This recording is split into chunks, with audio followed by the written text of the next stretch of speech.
الصحو نفيق نوى غفلنا كتير 200 نسجد سجود الصحو نجتاز هذه الورطة.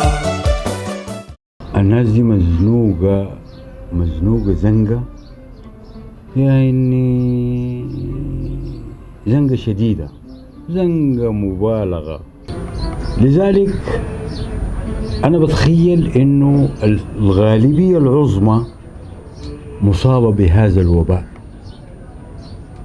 عشان كده ما ندخل واحد، ندخل 2 عشان الناس ما مزنوقة. نجتاز هذه الورطة. أنا بتخيل إنه الغالبية العظمى مصابة بهذا الوباء، عشان كده نحن حندخل الناس 2 بدل 1. مزنوقين يا أخي. مشكلتكم واحدة؟ تقريبا ولا واحدة؟ واحدة. مشكلتكم واحدة؟ تقريبا ولا واحدة؟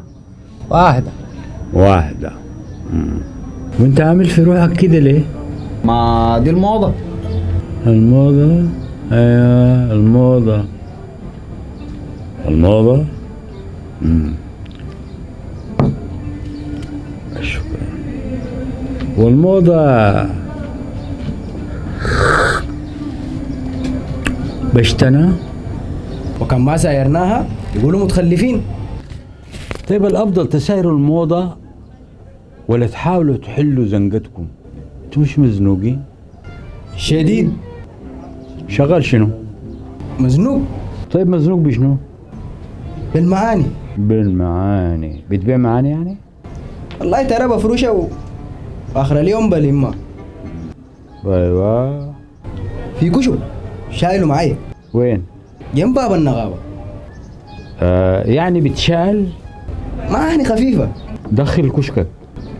بثبته في المكان اللي بحس فيه المعاني ممكن تمشي. المالك لنصف الألف يضرب مثلا في ذاك الوقت، والألف يملك معنى. ماذا يعني الألف الآن؟ مجرد رقم لا يعني شيئا، لا يعني معنى. يا دوبك شاي، سندوتش ما بجيب. ملاحظ؟ الراتب يوميا بدل الشهر، والأسماء لا زيد ولا عمرو. شنو اللي قلبت علينا ليلة شعرية يعني؟ يتراوح الإنسان من الناقص إلى الصفر. يلا يا جماعة حاولوا اشتروا معاني من بياع المعاني الذي يعاني من زنقة. انت بتبيع معاني؟ معناها شنو؟ يعني بتبيع أخلاق؟ أي عندك أخلاق؟ آخر أخلاق كان عندي اتنرفزت لي على واحد في الحفلة، ولع في الحفلة سيارة، فقمت اتنرفزت عليه والبركة اللي كنت شايلها معي.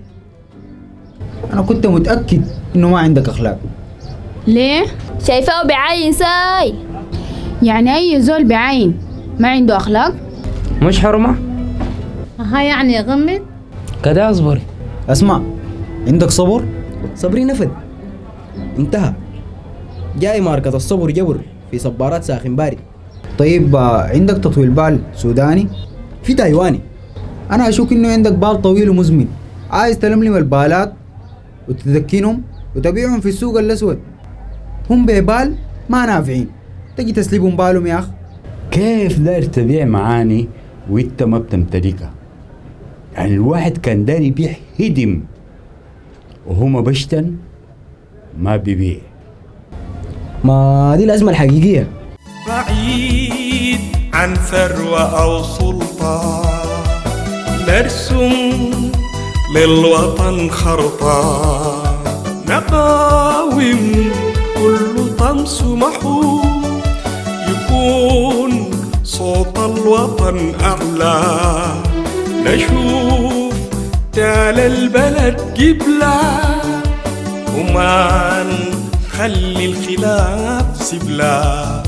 تأزمنا تشرزمنا تغزمنا بهذا النحو 200 يا صحو